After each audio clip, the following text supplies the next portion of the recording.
Hi, I'm Ed Whittingham, and you're listening to Energy versus Climate, the show where my co-hosts David Keith, Sarah Hastings-Simon, and I debate today's energy challenges, highlighting the Albertan and Canadian context. If this is your first time joining us, Energy versus Climate is a live webinar and podcast that drops every other week. Visit energyversusclimate.com to register for updates and get exclusive access to join our live webinars, ask us questions, and engage with us directly. On today's show, industrial policy is hot again, back with a new name, mission innovation, and a new target, climate change. Detractors point to past failures and the risk of costly mistakes and argue that government should avoid picking winners and stick to carbon pricing. Is government-directed innovation a good tool for fighting climate change? How can governments do it well? What should they avoid? And what lessons are there for Canada's energy transition? To help us answer those questions, we enlisted the help of one of the world's best economists on the topic, Dr. Dani Rodrik. I think you'll agree that Dani does a great job of turning what is for many a fuzzy topic into one with tangible examples and direct applications for climate change. I hope you enjoy listening to the conversation as much as I enjoyed being part of it. Now here's the show. Hello, everyone, and welcome to Season 3, Episode 10 of Energy versus Climate. My name is Ed Whittingham, and I'm joined by my co-hosts Sarah Hastings-Simon and David Keith. You know, as we've talked about on this show virtually every single episode this season, more and more countries are committing to net zero emissions by 2050, including Canada. Canada is also committed to reduce its emissions by 40 to 45% by 2030. And at the end of this month, we'll get a glimpse of Canada's 2030 emissions reductions plan when it's unveiled by Federal Environment and Climate Change Minister Steven Guilbeault. Now, there is no shortage of ideas these days on specific technology pathways to get Canada to net zero, but generally, people agree on a few things. They agree on the importance of investing early in retooling the economy. That's better rather than leaving it to the last minute. They agree that innovation matters. So too does electrification. And we also agree that we really shouldn't bankrupt the economy in the process of decarbonizing. They also agree that industrial policy is an important tool to drive all of the above. So today we're actually talking about the role of industrial policy in getting Canada and the world to net zero. Starting with, what is it? How does it apply and not apply to areas like low carbon technologies? How is it different in smaller economies like Canada's compared to larger economies like the US or Chinese economies? And can industrial policy really help to solve the climate problem?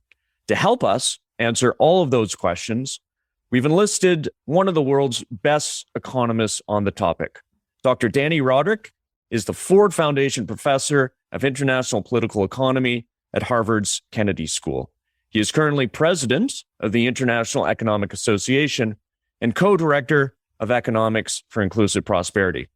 As two indicators of his influence, Dani has appeared both on Prospect Magazine's list of the world's top 50 thinkers and Politico Magazine's list of 50 ideas and the people behind them reshaping American politics. The latter for predicting globalization's populist backlash 20 years before Brexit and Trump. His latest book, Combating Inequality, Rethinking Government's Role, published last year, is part of his work to create more inclusive economies in the developed and developing societies. Welcome, Dani Rodrik. Thank you very much, Ed. Very nice to be with you and Sarah and my Harvard colleague, David. Great to have you. So let's start things off with this week's Energy versus Climate News and Not News segment. And based on our pre-show discussion, we think we have more news than not news. Sarah, why don't you start us off? Sounds good. So maybe I'll start with the most recent. So obviously, as we're recording this, we've just all recently learned the news of the Liberal and NDP agreement to support the minority government and keep the Liberals in power over the next few years in Canada. And I thought it was interesting, actually, Catherine Harrison had pointed out that climate wasn't top of the list in sort of the announcement of what was said about that agreement, coming only after, pharmacare and some other topics. And I think, to me, that is really reflective of where we are in the policy sort of timeline for climate action in Canada. And I think that a stable government over a few years that maintains a commitment to climate actually has the chance to make some big progress, because we're at a point now where we have the general framework, we have, carbon pricing, we have all the right, big announcements in place. Now it's really down to the day in, day out work of setting up the regulations, getting all the rules in place, running the programs. And so, I think the fact that there isn't a lot of news on climate there could really reflect, acknowledgement of that's where we are and the potential for that work to be done. So I agree with the stability. I guess what happens when the Liberal government in areas like climate policy doesn't go far enough, fast enough for the NDP, that's supplying confidence back. I don't know how long it'll last and how binding it is, but it's fresh news, so it's definitely news.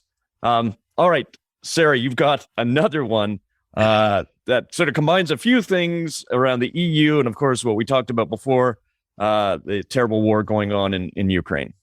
Yeah, so I think when we talked about it last, and in particular in terms of the energy impacts, we were talking about, how this might impact demand and what could be done on the demand side in the near term.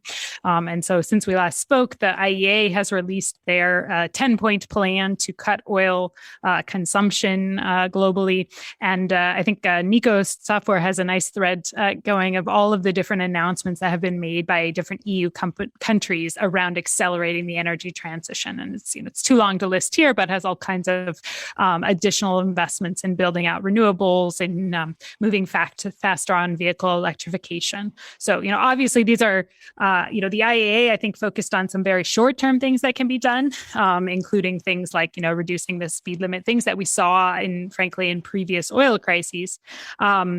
But then I think we're starting to see those announcements of other actions that, won't happen overnight and aren't going to take place tomorrow, but I think will really have the potential to accelerate that transition over the next, say, decade. Great. David, you saw something that Bill McKibben had published recently on a related note, and then I heard Bill McKibben speak on The Current, I think it was Friday of last week.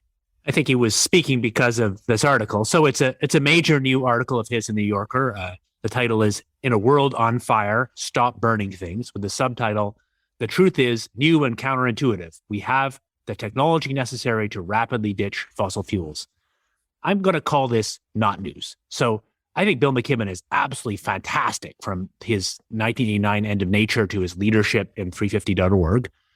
But I think that this presupposes a kind of simple view of the world that is not addressing the actual problems we have. So just to be clear, as a technical matter, I believe it is correct that we have all the technologies we need to go on the pathway to decarbonization starting today. I agree. But the way this article and that line of thinking is put forward supposes that the problem is just political will. To put it bluntly, it supposes that if fossil fuel companies had no political power, if we had a well-managed, benevolent government that wanted to cut emissions along with achieving a bunch of other social ills, it would just be easy. Because, in fact, cutting emissions is just easy and cheap if the fossil fuel companies' corruption would just end. That's kind of the point of view that McKibben puts forward. And I think it just gets it deeply wrong and increasingly looks unhelpful. Because I think the point is, while there has been corruption by fossil fuel companies in trying to block action, the reality is that even in a world with that kind of benevolent dictator, actually driving emissions to zero in a reasonable time is really hard. And that is true even though we do have most of the technologies that we need. And Bill McKibben's article, as similar to other articles that deal with this, conveniently ignores all the realities about the hard parts of the transition and about the cost of the transition and the trade-offs. So I too think that was not news. I didn't read the New Yorker article, but I did hear him speak very convincingly on the current. It was not news that Bill McKibben, by his own admission, said, I'm really pissed off. He was, though, fundamentally pissed off about the war in Ukraine and what it's doing and the atrocities there. But then he did, of course, use this as an opportunity to talk about that transition. And it is not news that McKibben, as a great a thinker and an author that he is, he wrote the preeminent first book on climate change that you mentioned, The End of Nature, David, that he is a bit unrealistic, I think, in his assumptions around how fast we can change out infrastructure. What is news, if I can pivot for a second, is Japan. And I say this, and dedicated listeners would know that through my wife, Yuka, I have a Japanese family, that Japan now, under the leadership of Fumio Kishida, the prime minister there, has taken, following some of the lead of the US and the EU, and it's considering banning imports of Russian oil and gas, which that is not a trivial thing for Japan to do. It imports 9% of its gas from Russia. It's got lots of projects going on in the disputed Sakhalin Islands, LNG projects. Other companies are pulling out. Now Japan is doing its own saber rattling with not a clear plan of what Japan would do yet to decrease that dependence. But the fact that it's joined in now, I think that's quite significant, and it's a considerable tack from the previous leadership under Shinzo Abe.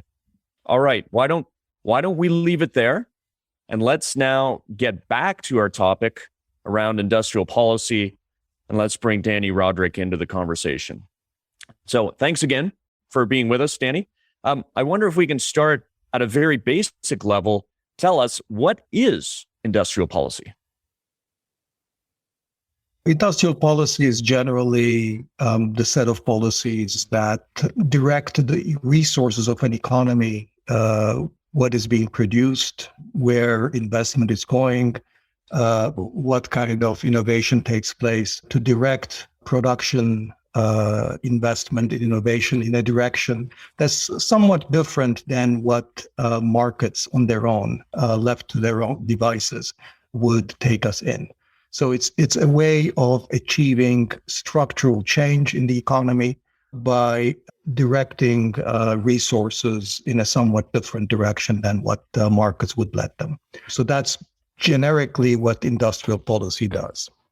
Got you. And let's take it as a given, and I'd said in the introduction, let's take it as a given that industrial policy, that kind of government intervention in the economy is necessary. But give us a sense, and I know we're talking broad generalizations here to start, how much of industrial policy is about promoting innovative high-tech sectors like carbon tech versus going in and systematically protecting and subsidizing more incumbent sectors in a very protectionist way? We see a lot of that in Canada around agriculture or dairy or even oil and gas. I think we should probably sort of step back here for just a second and consider the broader set of debates and controversies about industrial policy. And I think it's fair to say that until recently, industrial policy, was not held in very high regard. And part of that sort of negative reputation of industrial policy is due to some of the well-known failures of supporting enterprises that never end up becoming productive, supporting declining sectors, essentially using industrial policy as a substitute for social policy, or supporting even sometimes national champions that won't effectively become very successful globally. So there's certainly a lot of examples where governments have intervened, and they have intervened not very effectively. On the other hand, there are also many other examples where government intervention has been successful. You can take the whole experience of China's most amazing transformation, the world's greatest experience with poverty reduction and economic growth ever. in economic history since the 1980s as a case in point where I think, it wasn't just Chinese industrial policy, but it was clearly industrial policy played a very significant role. Going further back, of course, the experience of Japan, South Korea, Taiwan, a number of other East and Southeast Asian countries where industrial policy was very successful. Even in Latin American countries and some countries of Africa and Middle East, where industrial policy in the form of trade and industrial protectionism, protecting domestic industries from imports, often produced negative results, as in Chile or in Argentina. In many other countries such as Mexico or Brazil or Colombia in the 50s, 60s, and 70s actually did rather well. So the experience is highly uneven. And I think what we need to figure out is what works, what doesn't work, what kind of industrial policy works, what kind doesn't. And just like any area of policy, whether you're talking about education policy, infrastructure policy, macroeconomic policy, sometimes policy can go right and sometimes it goes wrong.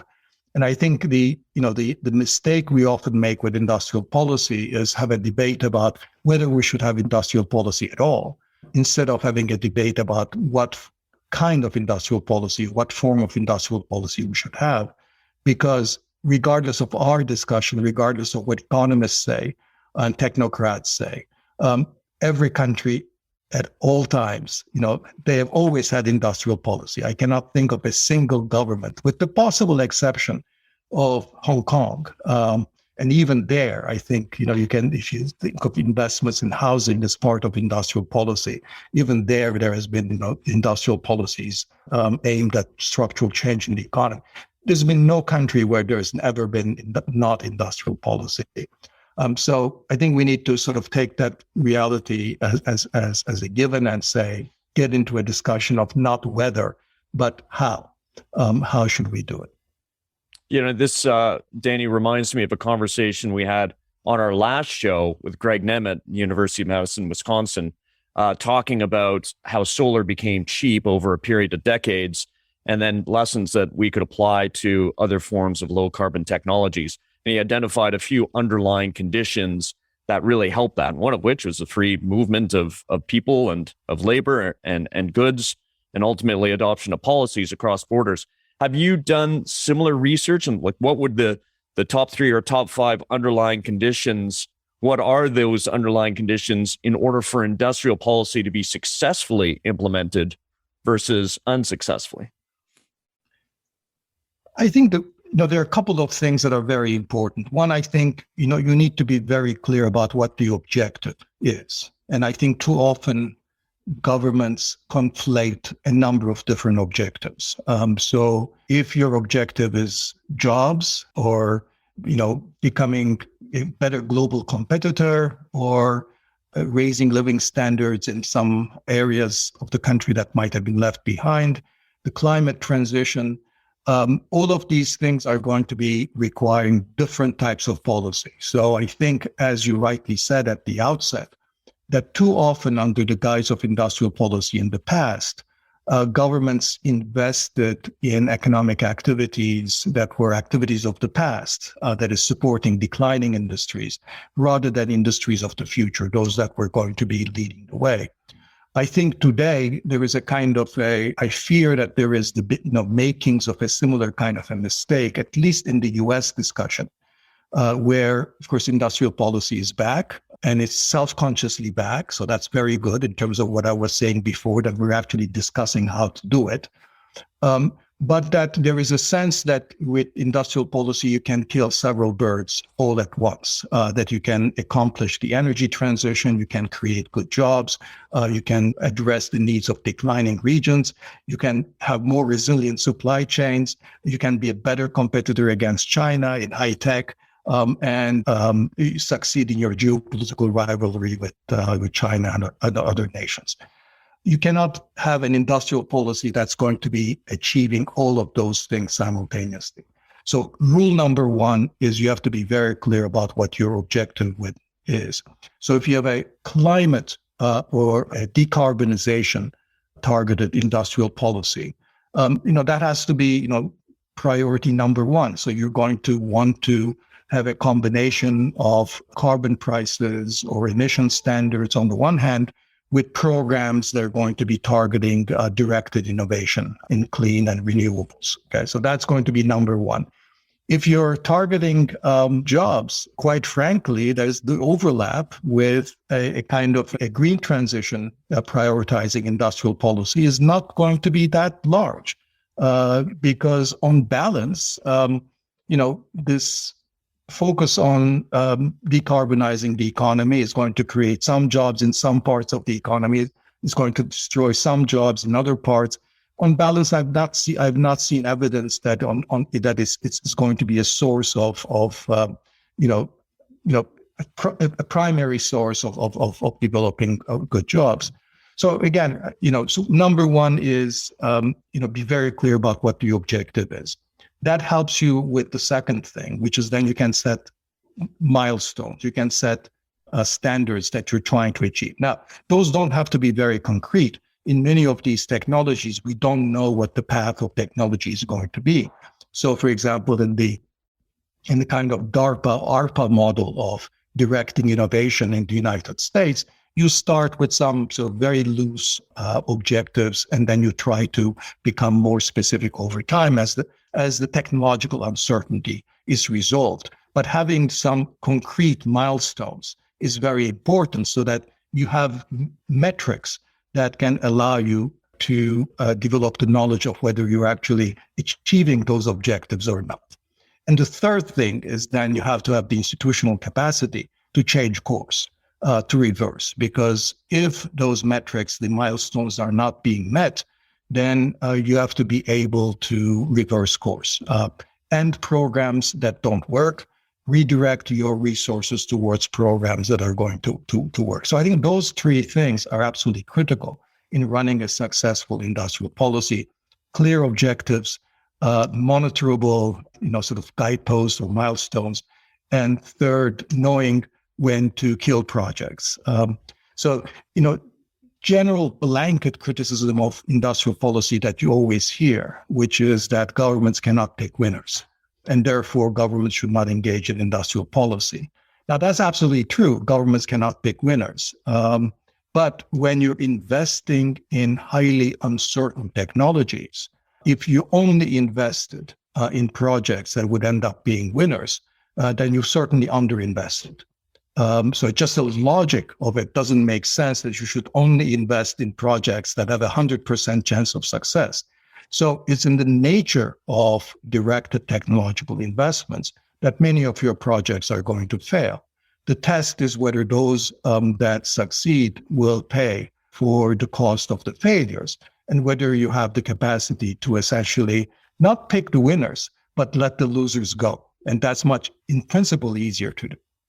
Dani, can you give us examples of strong institutions that can figure out who are the losers? Because to be the obvious critic, I think it's easy to see the positive reasons to have industrial policy, and governments keep thinking of them.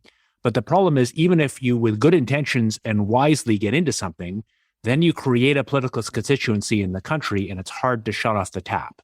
And to me, it's easy to say we ought to know when to stop, but the hard thing is to have an institution that's politically robust in a country that can actually make things stop. So do you have some examples of that? Yeah, I mean, I think I mentioned before the ARPA example. So ARPA is the Advanced Research Projects Agency, and it's modeled after DARPA, which is sort of this older Defense Advanced Research Projects Administration, which is sort of this Defense Department innovation program. And the model there is precisely a model where you have project directors who come for 3 to 5 years to direct a portfolio of projects. They're not government bureaucrats. They're not officials. They come from academia or the business sector, so with the technological knowledge. And they're tasked with sort of developing a research and innovation program in these particular areas. Now, you can build institutional safeguards to ensure that, when programs that are not developing as anticipated can be weaned out, can be stopped. So I think the mechanism that is used in the kind of DARPA-ARPA model is, first of all, the people who direct these projects are technocrats, they're professionals. And so they don't have they operate at some distance from the political masters. So they don't have a political stake in this. Second, there are very clear mileposts they set up, and so that you can actually monitor and observe whether those milestones are being met.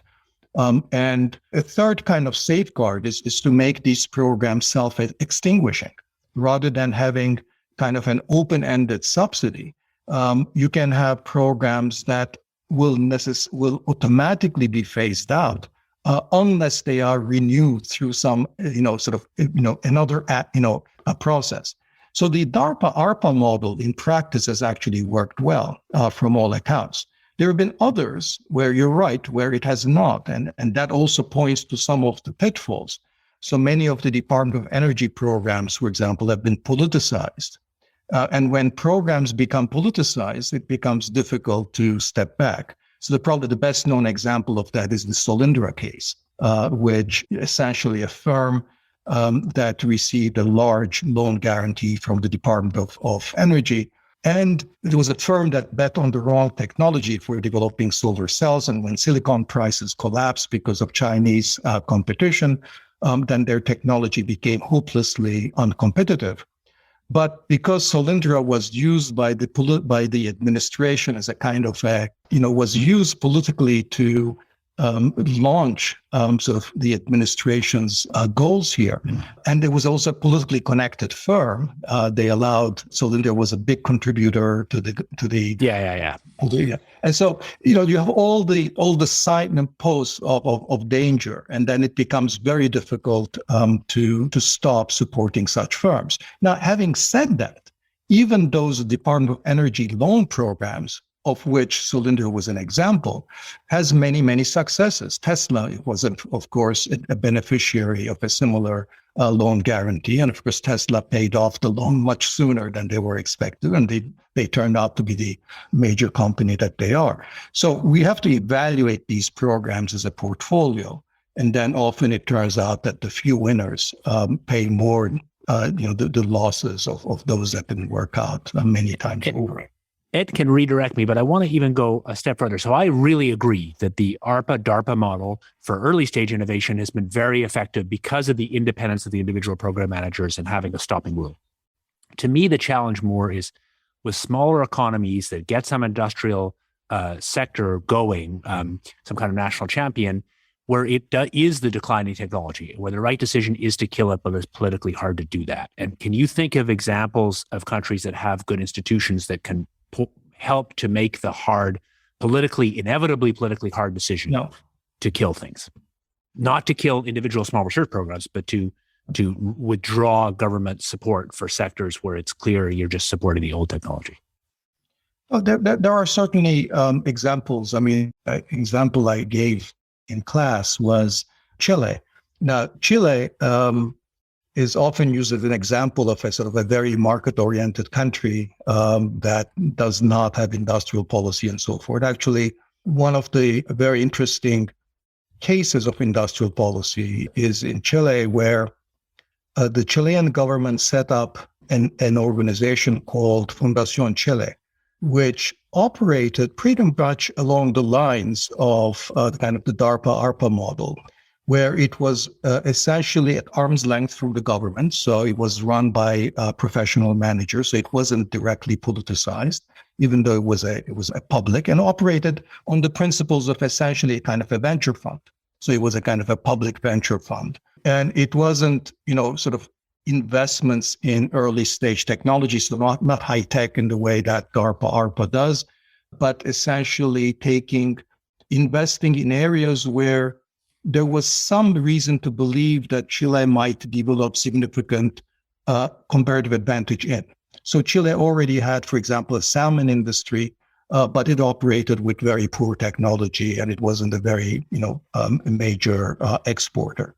And so that was, in fact, the salmon industry was one of the, phenomenal successes of Fundación Chile. It turned out to be a major exporter. I think made Chile the second larger exporter of salmon.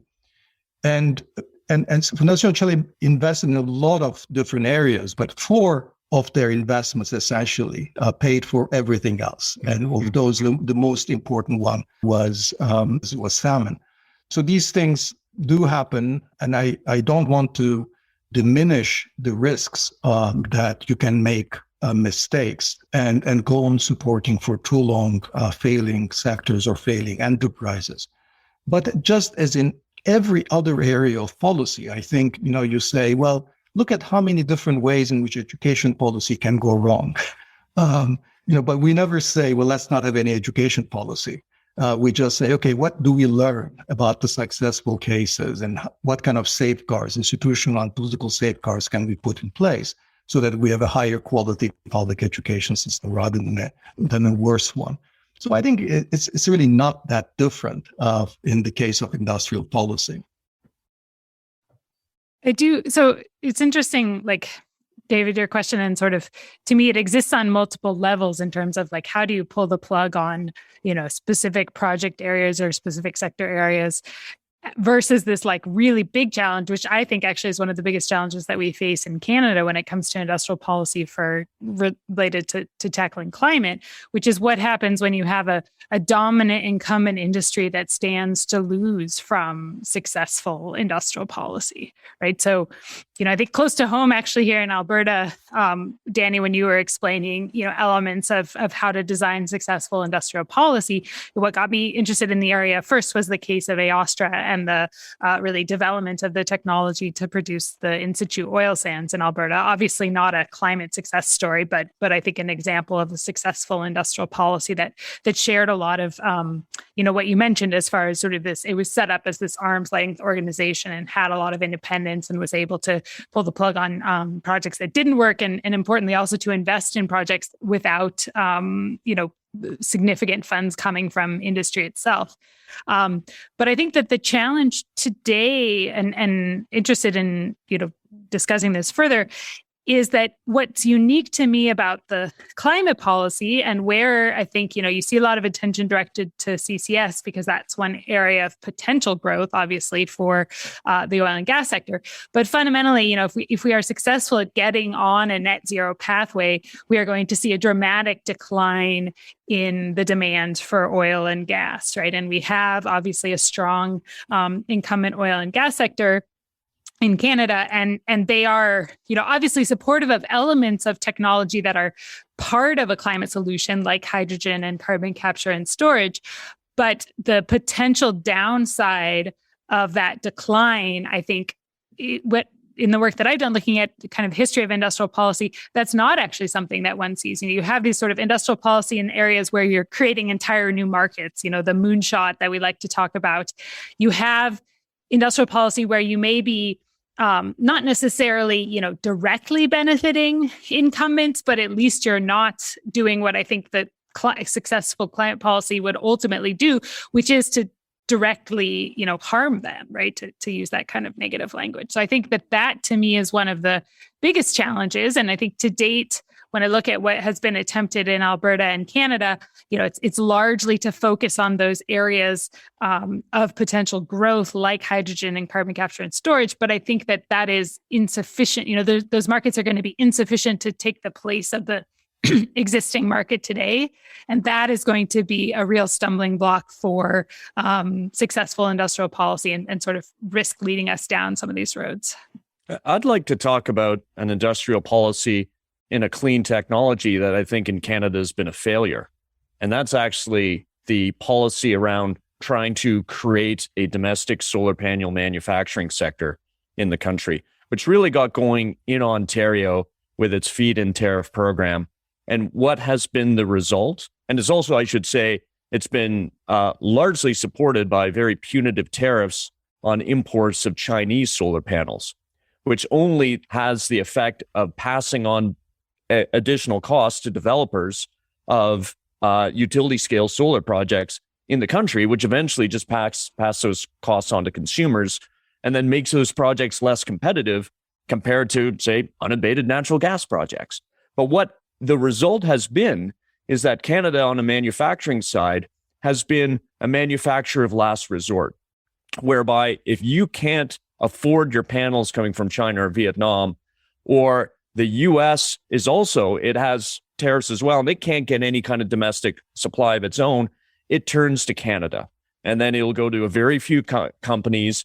Production will ramp up. There'll be lots of announcements about jobs, and politicians will get on the hustings and say good things. And then quietly, 8 to 10 months later, after that order is fulfilled, then all those people are let go.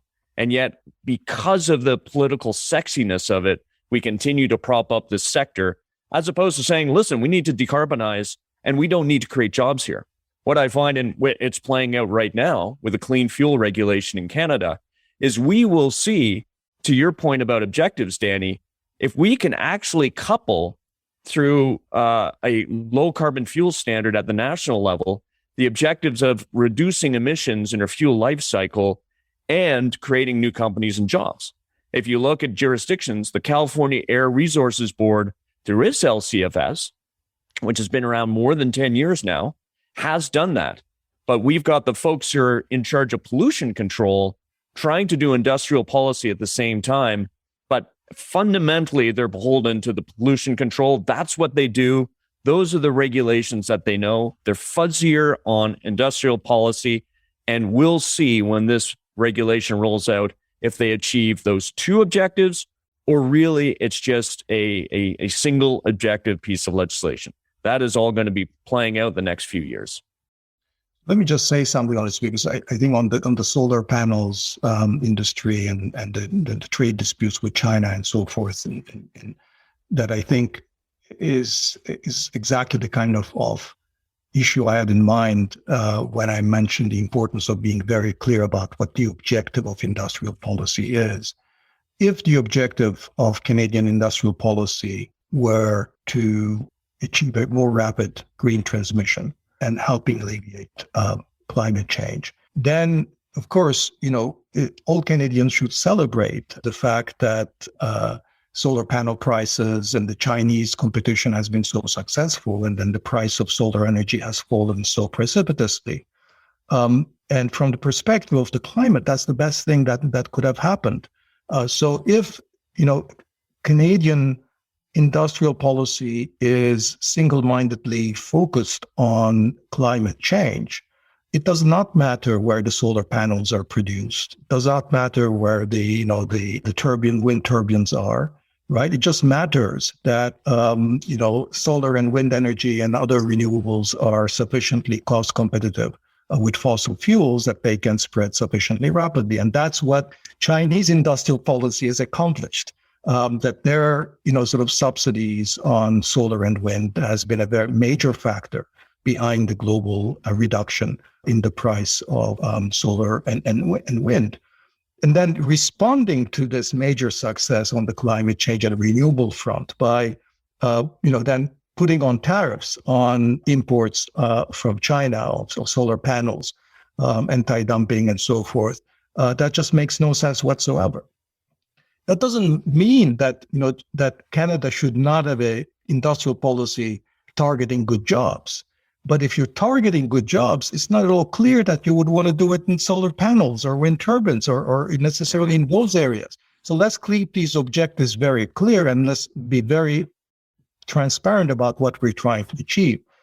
In most advanced countries today, the reality is that if you really want to create good jobs, that those will have to come from services. They're not going to come from globally competitive tradable industries. Employment in those industries is shrinking everywhere, including in some of the countries that have been the most successful in manufacturing, such as Germany or South Korea, and certainly now increasing even in China.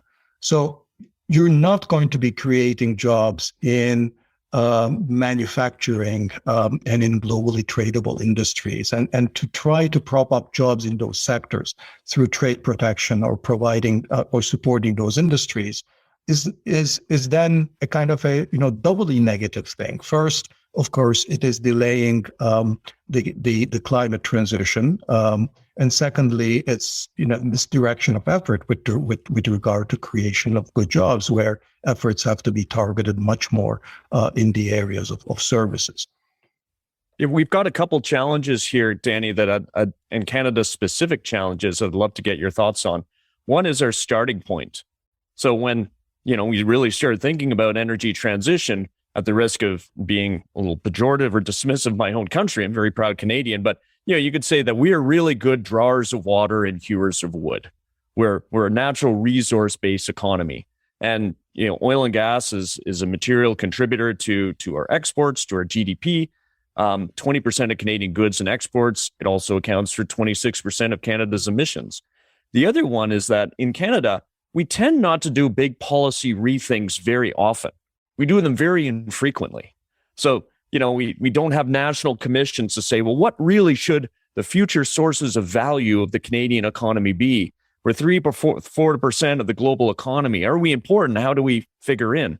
Now, I would like to give a shout out to a recent report that came out, published by the Transition Accelerator, Sustainable Prosperity Institute, and Pacific Institute for Climate Solutions, that said, hey, solar manufacturing, that's not one of the pathways we should go down. They identified 7 categories of clean tech and green energy. And they say, if we do that rethink, then this is how we should focus our capital, our skills, and our policy. And I'm looking at the list here. The 7 are medium and heavy duty zero emission vehicles, alternative proteins for the ag sector, green aluminum, mass timber for sustainable buildings, green chemistry, hydrogen, and CCUS. You can poke holes in each of those. They may be the right list, they may not be the right list, but it isn't your typical let's manufacture solar panels and wind turbines, recognizing that we've lost that fight already to the Chinas and the Vietnams of the world. But here's where we think we could have some competitive and comparative advantage.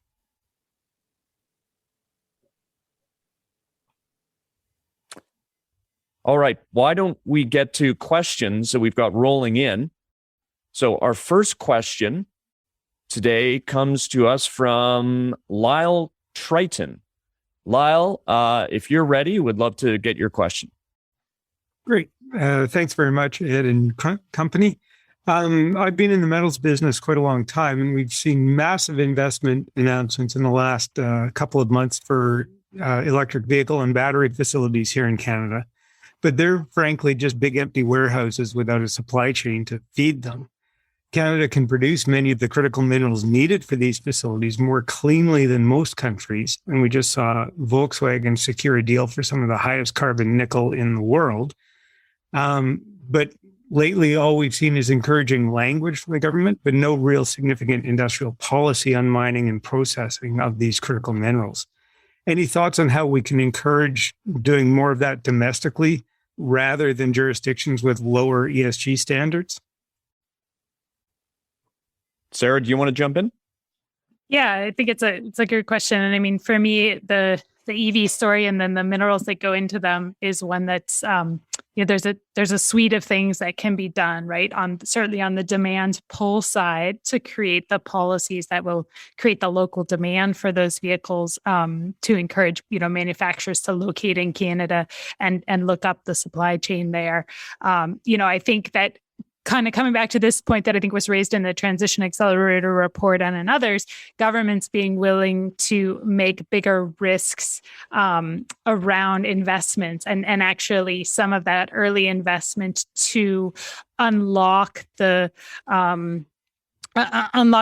building of the mining facilities and actually the processing plants and all of these components, I think is one. We have things like the infrastructure bank that has money to spend in principle. How could that be directed as well? So, and maybe I could also turn that over to Dani as well too. I think it's sort of, in some sense, it comes back to what is the standard, recipe for industrial policy when you're talking about some of these large capital projects where in principle there is demand out there.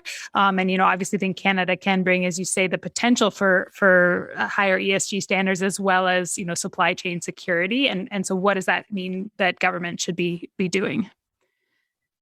So I think, typically when you look at how these things happen in the traditional sort of East Asian kind of a setting where there's a good history of industrial policy, is that there are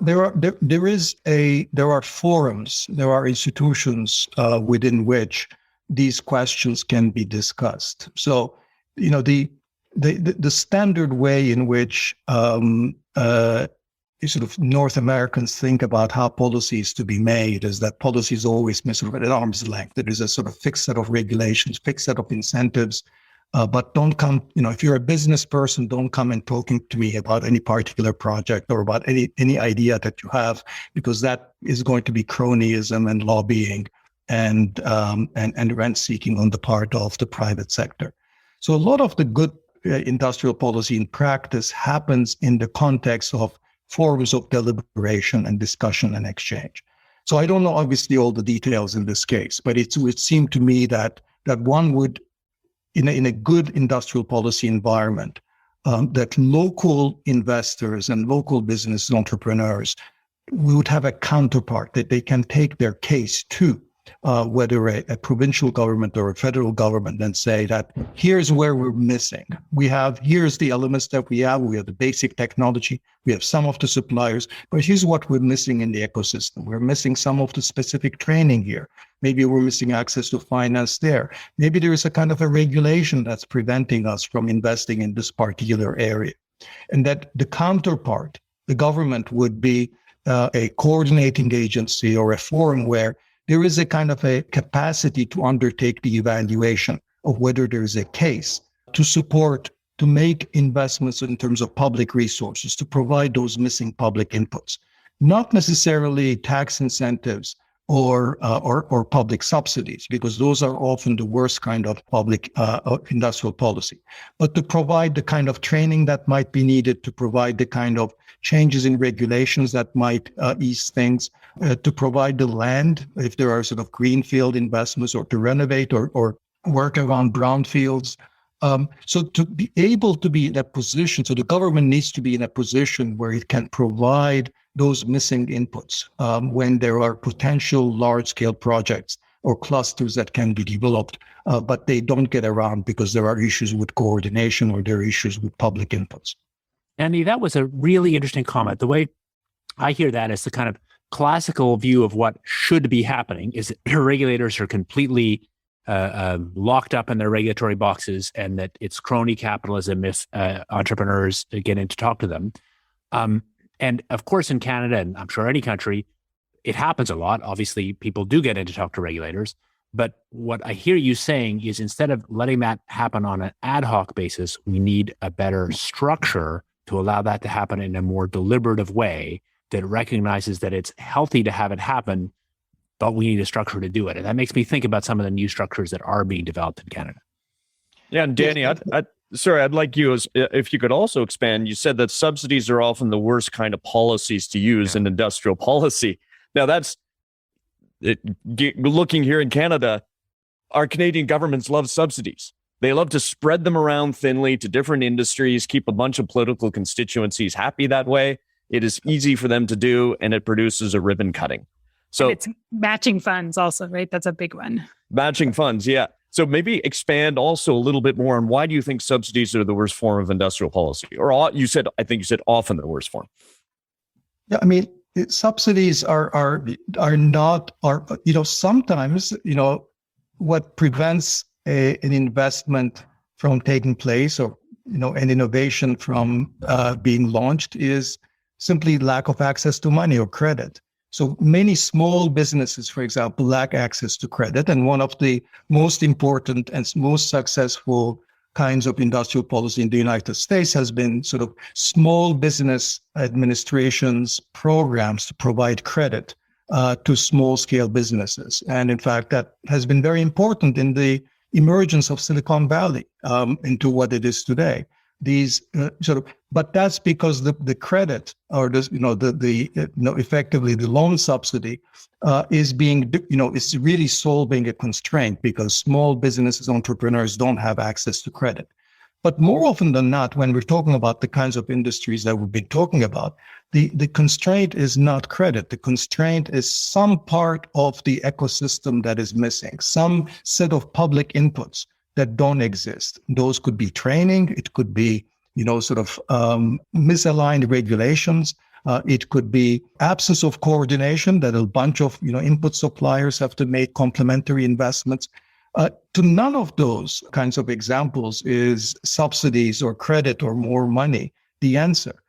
Sometimes you just have to be, to provide the coordination or invest in the training or to provide, the changes in regulation. So what we know from the US is that probably the most expensive way to create jobs is through tax incentives, is through subsidies. And that instead, when you provide businesses with customized inputs and services that respond to their very specific needs, that's the customization is important. And that's also why this dialogue with the private sector becomes so important. So you have to figure out what they need so you can actually respond specifically to their needs. And that, you can generate jobs much more effectively and much more cheaply through the provision of these public services rather than through subsidies or tax incentives. Interesting. And yet the U.S. still continues in driving climate outcomes to aggressively use the tax system to drive those outcomes. And that's become very influential up here, Dani. Now, I'd like to welcome back a regular EVC listener, Robert Tremblay. Robert, you've got a question looking at existing and declining industries and them as constituencies and their power. So over to you. Yeah, thanks, Ed. This kind of calls back to some of David's comments earlier. So the question is, it's straightforward to say that industrial policy should support emerging industries and not declining industries. However, existing and declining industries have existing constituencies that'll advocate for their preservation and will likely have more political power than emerging industries that just have emerging constituencies. So how can the political system that's enacting the industrial policy do so well without succumbing to pressure from the declining industries' existing constituencies? Sorry, I feel like I said constituencies a million times there, but... And you're wise, Robert. You sort of tap dance around labeling any of those declining industries. But yeah, Dani, let's go back to you and give you the first crack. So this is a classic issue of how do you reform a system when the incumbents or the insiders who benefit from the existing system have a lot of political power. I'm just a humble economist, and so I'll just offer a couple of ideas from observing how countries have gotten over this problem of incumbents or insiders' interests.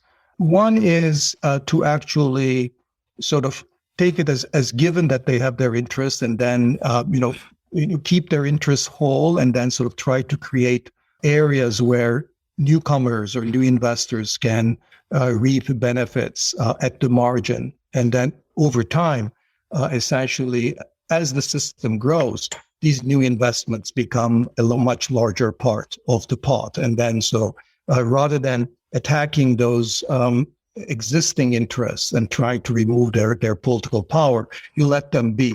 But you create essentially kind of a two-track system. This was essentially the reform system that was pursued in China, where, let's say, many new industries and export-oriented industries were created through special export zones. So rather than removing protection from existing industrial establishments, the old public enterprises, you create new incentives at the margin. So you don't remove their privileges, you create profit and investment opportunities in those new industries that you want to create. So one general approach is this two-track system. And it works when the system is expanding overall, because as long as the incumbents don't grow, they end up being they end up being a smaller and smaller share of the total. The other so that's the two-track strategy. The second strategy is to try to change what they do. So a lot of companies have changed what they do. So, the trick is to convince them that their interests have changed, that they have to now make investments in new fields and new enterprises, and get them to think differently of what their sort of medium-term interests are. And so change essentially these old companies, fossil fuel-based companies, into investors in renewables. And if you can convince them that's where the profits are, they might become leaders there too. So, so those, generically, those are two kinds of strategies where you can achieve change, and the practical details obviously might be very different depending on the context. Sarah. Yeah, so just to add on a few other things to do, and I mean, it's clear that there is, I think, a lot for government to do industrial policy well, right? And this was mentioned before, but the idea that, government has to have its own capabilities, right? It has to have its own scientists and experts that can really engage in those conversations that we were talking about before. So you set up those conversations, but then you have to have people on the government side of the table who can really, differentiate what's real from what's not real that's being brought as options and what is actually possible. And that takes, deep technical expertise in organizations like, sort of national science organizations and others that exist in Canada. I think another way that, we've seen sort of big changes happen within society, and that applies within industrial policy too, is this idea of where are those constituencies and where does the power that the industry have, say an incumbent industry, where does that power derive from, right? So the extent to which there is a separation or a difference between industry as, the sort of company side or investor side, and say the workers or others that are sort of part of that industry, but in a sector that is, for example, declining, may not have, a lot of security within that sector otherwise. So I think that's another piece of this puzzle, sort of as things externally are changing, that there is a role for organization within those within constituencies and within the public within these areas. Maybe really quickly, just before we move on, but I wanted also to come back to this idea of the service sector and jobs within there that Dani, you mentioned earlier. And I think that's also, to me, a really underexplored area around green jobs, and the idea that we're often focused on green jobs as, okay, how do we make electricity or mobility in ways that emit less carbon? But I think that we can also take, a much broader view on what a green job is, and the way that we value things that the service sector provides, and in particular the care portion of the service sector. That is improving well-being. If you're a teacher, if you are a daycare worker, a nurse, others, you're doing something that may improve somebody's well-being in a way that may not be, super energy intensive. So I think that's also an important part of this entire conversation when we think about, how do we design industrial policy, that part that we may not normally think of as green jobs also needs to come into this conversation. So let's hear once more from Dani, last comment, and then unfortunately we're out of time. I'm going to have to wrap us up. So Dani, any parting words for us? So I'll just repeat something that David said at the outset when I think was discussing Bill McKibben's article, that driving emissions down to net zero is very hard. And the only way that's going to happen is with technological change. And technological change of a particular kind. In other words, directed technological change. I think that's the most fundamental reason why we need industrial policy in this area is that we need targeted incentives for technological change in the green direction. And as long as we agree with this, then I think all the sort of details are practical details about what are the right institutional context and considerations, and how do we get this to work. And so I think we should discuss the how of this, how do we do this, and not the whether we should do industrial policy, which is not a productive discussion. And thank you, Dani, for that. I mean, thank you for being on energy versus climate. You've made a topic that for many is fuzzy, and you've made it a lot less fuzzy and tangible through helping to move us from that question of whether or not and into the hows in the example. So we're really grateful to you. Can't imagine a better speaker on the topic. So thanks for joining us today. Thank you all. We're going to be back in April with a special podcast-only episode on crypto and blockchain and the energy and climate dimensions. I can tell you it's pre-recorded. We did it last week. We had a lot of fun. I hope you enjoy it. Subscribe at energyversusclimate.com. Give us feedback at info@energyversusclimate.com, where you can also support us. We'll see you next time. Thanks for listening to Energy versus Climate. The show is created by David Keith, Sarah Hastings-Simon, and me, Ed Whittingham, and produced by Eva Wojnicescu. Mika McFarlane, Crystal Hickey, and Christina Pearson provide support. Our title and show music is The Wind-Up by Brian Lips. Sign up for updates and exclusive webinar access at energyversusclimate.com. Interact with us live every other week and subscribe to the podcast wherever you listen.